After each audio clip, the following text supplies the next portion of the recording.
gonna die lonely. Louis Davis says you never lose faith. Keep pushing. You were born to be brilliant. Word to his mother and God, if he exists, all that, all those entities that he was crediting there. I think it's funny because I found these clips rather quickly and I wanted to touch on the topics of jealousy. And I'm not claiming that any host is jealous of me. I personally, if I were another host, I wouldn't be jealous of me. But anyway, it seems to be a permeating type of persona through a wide variety of hosts on Spreaker. They're jealous of somebody, maybe not me, but somebody, and you can sense it. It's very easy to detect it after a few episodes, and you've figured out what's going on, or at least you've figured out the mechanics, the structure of their show, the skeleton. And they have a routine, you know. Some guys come on, and they get drunk, and they provide great entertainment, and they end up yelling at people. And I won't play that game. I don't know if I'm just... It's weird because it's like I'm in my early 40s. I think it's a maturity thing, but I still remain immature about some other things. So I don't know if it's a maturity thing. It's just it's a tolerance thing. And here's why I even brought that up. Tolerance. How you doing, Trevor Cody? Andrew Zodiac 12 in the chat room. They've come by. Tolerance thing. Here's the thing. I keep hearing on podcasting that I don't ban anybody. Well, why not? You just heard two people talk. One was an expert and one was just an animated dude who basically said, separate yourselves from the naysayers. Separate yourselves from anybody that has gone past constructive criticism and has entered into attack mode. Hey, Mr. White Dub up in the house, eating some canned food. I had mine tonight. I know all about that. I assume you're real, Trevor. I don't know. I don't have my phone call stuff set up. But Trevor, can you understand why I wouldn't necessarily trust that you are who you say you are? Because I used to trust everybody on Spreaker. And I was a fool. I didn't know about sock accounts. I thought everybody came on here and told the truth. I thought everybody was being honest and genuine and real. And I was fucking totally wrong. So you're real. But for all I know, you're Apocalypse, or you're Barco, or you're somebody else. So I hope you don't get mad at me for just not knowing. I don't know if you're... I know it is a fucked up place. It is. And that's why I try to keep my focus. And my focus is on just having shows with good ideas. But it doesn't have to be good ideas in the form of suggestions, but good ideas in the form of, let's take the news we've got, let's take some of the science we've got, and especially let's take some of the human behavior we've got and take a closer look at it. See if we can figure some shit out here. And I think that's what I do. I probe. I'm a prober at heart. And, you would think that somebody with a scientific mind would never do something like ghost hunting. You'd be wrong. I go ghost hunting. I love it. I don't know what people are seeing out there. I have no fucking idea what they're seeing out there. Okay, Trevor, I will. I'm going to pull your shit up right now. I can't listen while I'm doing this because everything will flop. But I think I'm already following you. But Trevor, just to be fair, they do have voice-changing software now. And it's very effective and it's very convincing. Not to mention people can disguise their voice, When the trees are shining bright, red light too, I say to them, I got a poo. And I said to myself, what am I defiltered? See, I could do that. I mean, that one hurts my voice. I don't really like to do that one very much. Yeah, so there's some playing. There's some playing going on there. Was that Louis Armstrong I just did? Yeah, I will listen definitely there, Trevor. I'm following you now. And I'll get that. Now, there's going to be no attacks here. So if you guys came for the sparks and the fireworks, not my thing, man. It used to be. I got caught up in it early at Spreaker. But it's just not going to happen. I'm just not interested in it. I find that most people that attack you, and everybody has their flaws. So let's say I figured out some flaws about Andrew, which I know of no flaws about Andrew, Zodiac 12. But let's say I figured out a few. And I got mad at him over something he said, maybe the JFK thing, And I said, I'm going to talk about these flaws. I'm going to pound these flaws home. I'm going to talk on my show about these flaws. I'm going to tell everybody about these flaws. What does that say about me? What does it really say about me? That's a question I'm just going to let bake in your mind. Think about the motivation and the silent thinking going on in somebody who feels like they must go attack. Now, we talked a little bit earlier about banning. People ban. I'm serious. My sister and I, along with one of my other sisters who didn't take it too seriously, so it was really two sisters and I, made a pact at my mom's 70th birthday party. For some reason, I don't know why we were talking about negative people. It wasn't a normal discussion.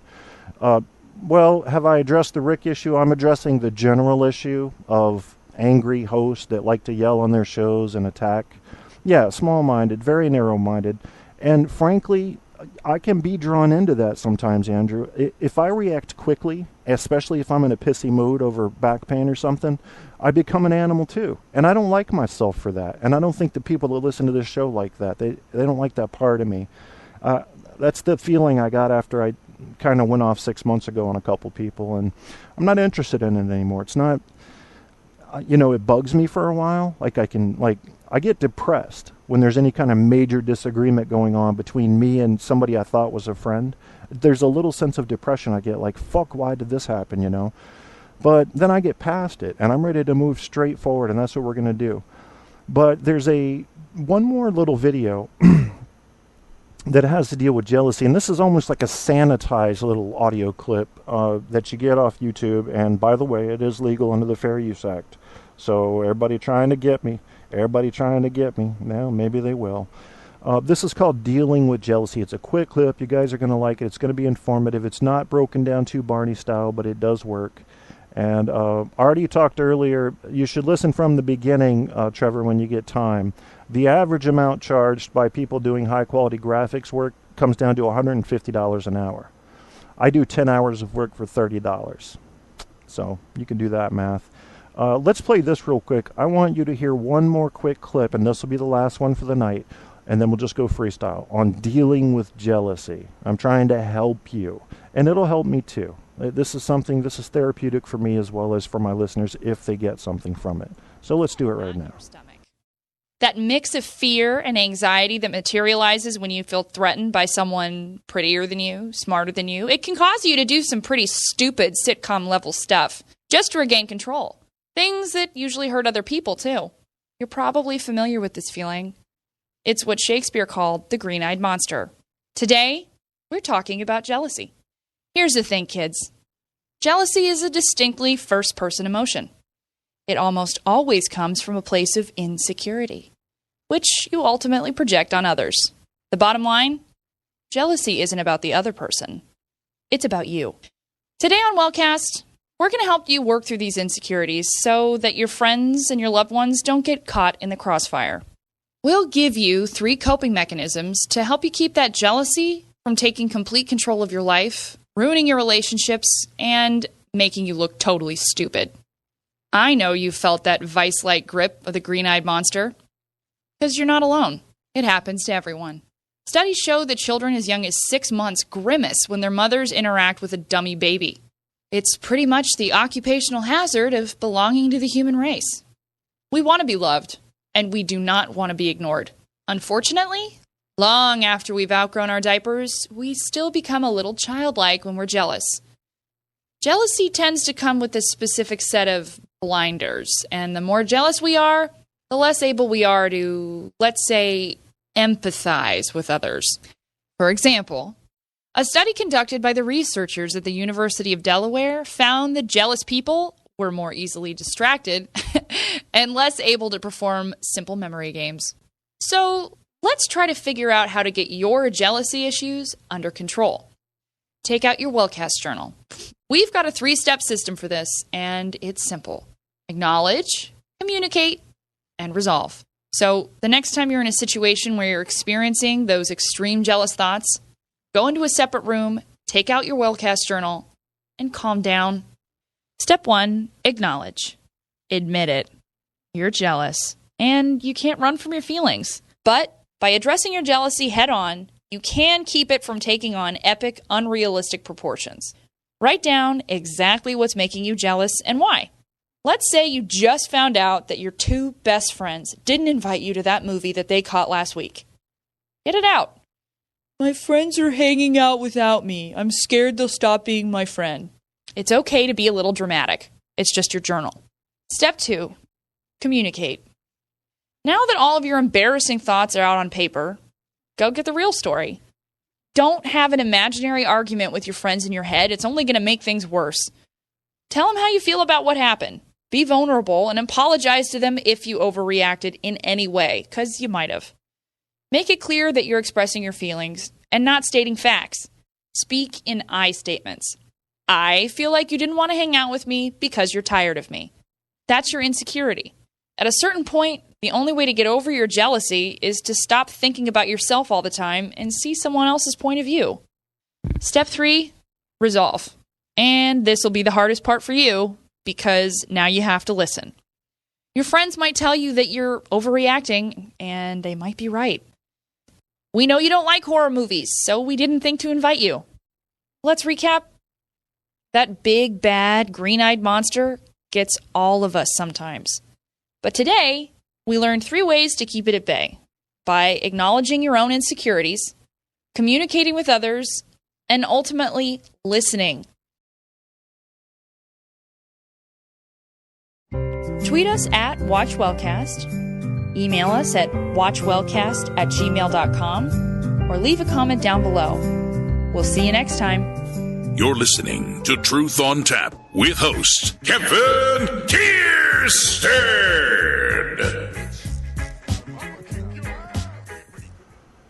And there it is, and that's going to do it for our jealousy segment. As I said earlier in the show, some of you guys missed it. I'm trying a new medication tonight, and it's got my friggin' hand shaking a little bit.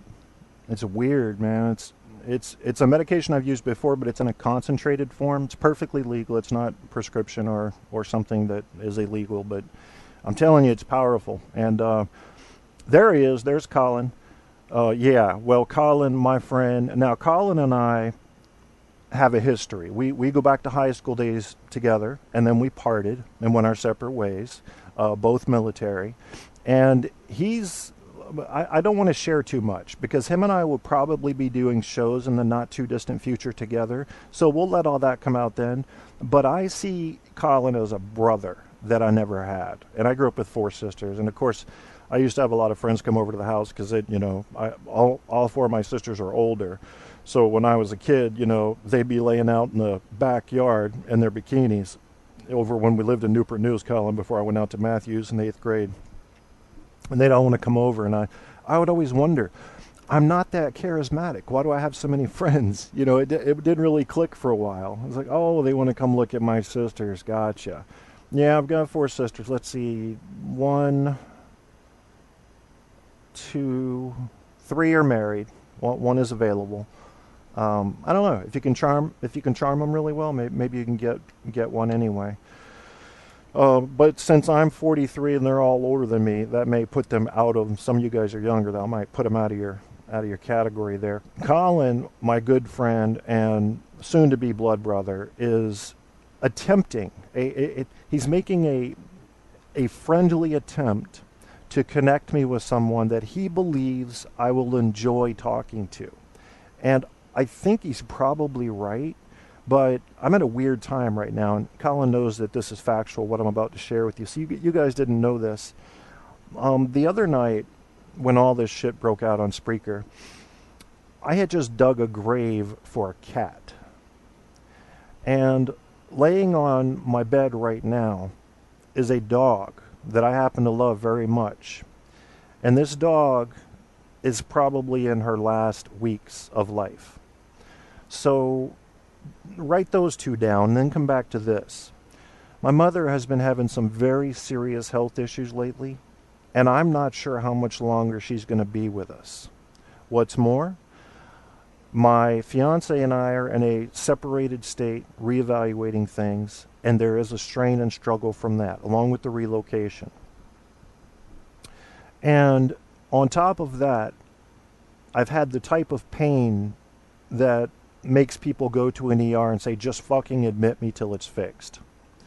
So I've got a few things going on now. Do I want your sympathy? Not at all.